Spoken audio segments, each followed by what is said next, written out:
Welcome to this part of the Food Farm Business Series. I'm Patrick Nehring, Community Development Educator and Professor for UW Madison Extension in Brown and Kewaunee Counties. I'm going to be talking today about market research, knowing your market. What are the market characteristics? Determining the market area, potential purchasing power, competition, market data, and then your marketing effort. Market characteristics is who typically makes the decision to purchase your product. This may or may not be the person who has ultimately consumed the food product that you have. As an example, a product may be appealing to young kids, but they're not the ones purchasing the product. So you want to reach their parents. Sometimes that's through the kids asking the parents for what they want, but a better sales approach may be to appeal to the parents directly. This brings up a key component of market research. What are the characteristics of the people to decide to purchase your product? As mentioned, if the product is for kids, a characteristic of that population is that they're parents.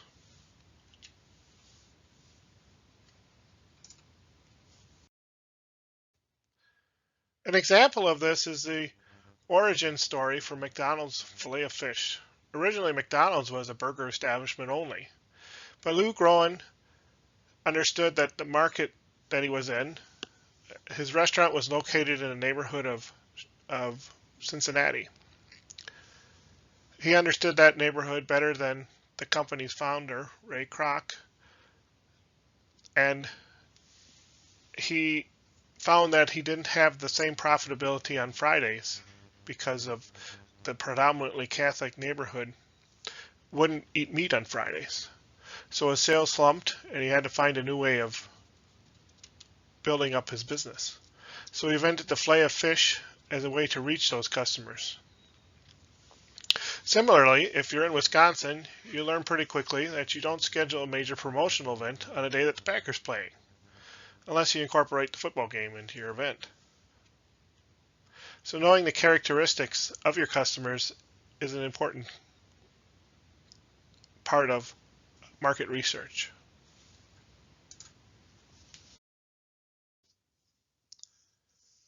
Another key component of market research is determining your market area or your market space. Typically, retail, farmers markets, and restaurants are drawing from the local area. It is the out-of-town patrons that stand out, but that is because they're the largest segment. The largest segment of the regular customers is from the local area. They may be seasonal owners or visitors that happen to be on vacation in the area, but they are there for other reasons. They're the local customers. Few people will travel from Cincinnati to Wisconsin to purchase a product from a Wisconsin store, a food product from a Wisconsin store, or go to a Wisconsin restaurant, unless they're coming here for other activities. If you're selling your product wholesale to a distributor, a processing company, or a manufacturer, you're still looking at the local market for your primary market, or you will need to factor in the cost of the shipping. The shorter the distance, the higher your profits will be. If you're primarily selling online, you still want to know your market space. What are people looking for when they find your products? How are they doing that searching?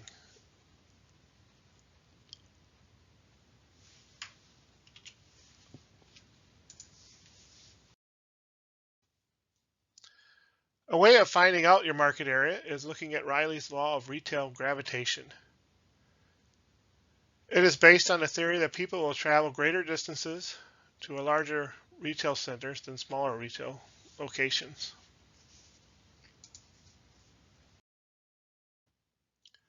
Another way is to determine your market area is travel time or distance. If you're selling your raw product or selling your product wholesale, travel time and distance are a cost to consider, and at some point those costs will eliminate the possibility of making a profit.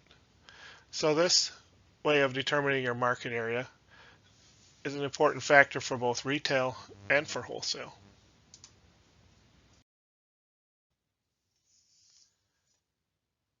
You can also use customer Location data to determine your market area. As I mentioned earlier, before the largest block of your customers will be coming from the local area. But what is the boundaries of that local area? You can sometimes obtain customer information from credit card transactions under indirect methods like rewards or customer loyalty cards or customer apps. But you can also ask your customers what their zip code is. They may be reluctant to give you their address, but most people will be willing to give you their zip code. There also may be an analytic option for tracking your customers through the websites or social media. So that analysis options that you have for your website can be a way of finding out who your customers are in that market space. If you don't have customers yet, you can also look at commuting patterns. The census is a good source for this information.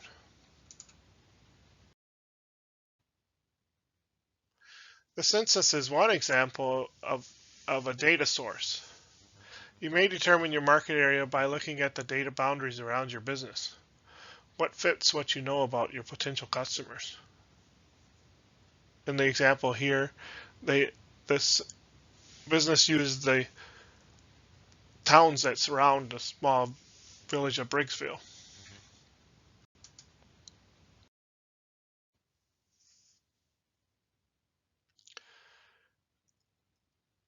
Another thing to know is how many purchasers are in that market area with the characteristics that you've identified. What is the average income of a household or a business in your market area?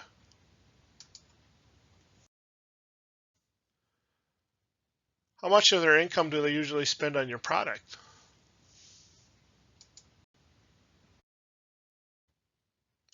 By looking at the number of purchases in the area and multiplying the number by the average household or average business income,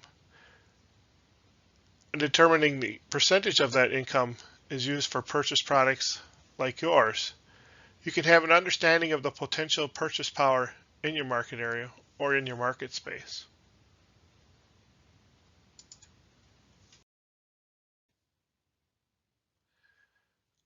Another factor you need to consider, though, is who's your competition.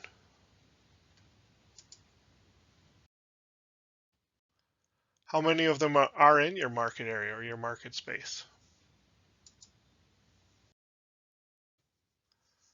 What's the average sales for a business like yours?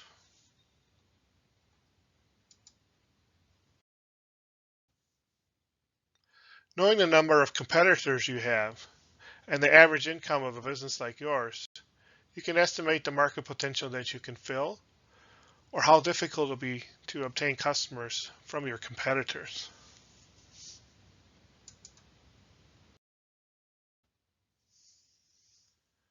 When researching your market, look to see where the data is coming from. Is it being made up? How is the data collected? Try to compare apples to apples. You can use an inflation calculator to make all of the dollar values the same year. You may want to have market information that is as accurate as possible, but it'll never be 100% accurate. And there's always a margin of error to consider. If the margin is too high, it may negate the value of the data. For example, if the information is plus or minus 50 households, and the number that you have in your data source says 60, then either you have 10 households, which is a very small number, or you have 110 households. That can be quite a range between those two. You also can ground truth your data. Data collected at the state level may not be as accurate as you walking down the street and seeing what businesses have opened up in the area and what businesses have closed. couple of example data sources are the U.S. Census Bureau. The American Community Survey is what was formerly called the long form for the census. It's collected annually, and there's a 5-year average that is continuing. So every year there's a new 5-year average. That can give you a lot of information about your customers. County business patterns is another source that the Census Bureau has. It tells you about the types of businesses within a county and their incomes. Another is the U.S. Retail Trade Survey, and that'll tell you about the types of businesses in your area. The U.S. Bureau of Labor Statistics also has some valuable information that you can look at and do these market analysis techniques.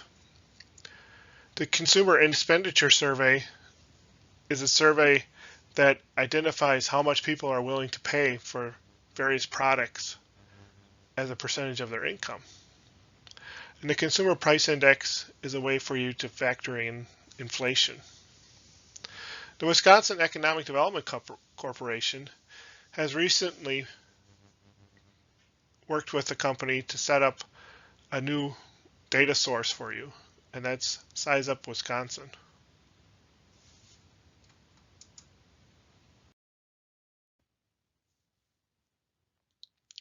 As you're looking at your market research, you've identified what the characteristics of your customers are. You've identified where your customers are. So as you're doing your marketing for your product or for your business, you want to match your message and your promotions and their selection of data to those characteristics and that market area. So if you're looking for a radio advertisement, you want to look for a radio station that reaches the type of characteristics of your customers and in the area that your customers are located.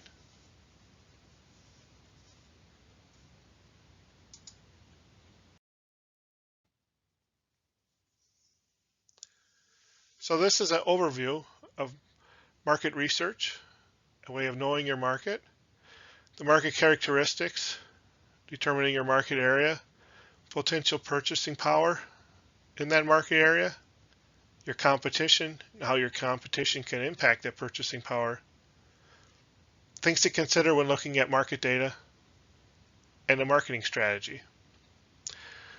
On the screen is my contact information. I'm located in Green Bay, and I cover Green Bay, Brown County, and Kewaunee Counties.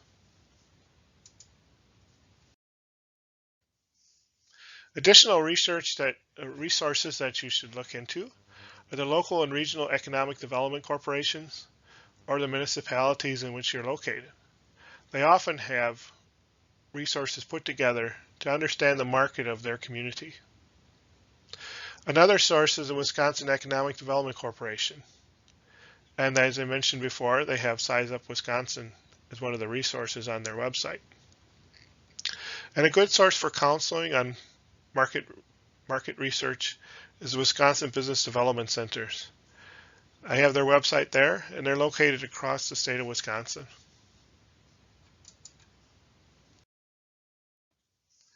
We also have resources through Extension.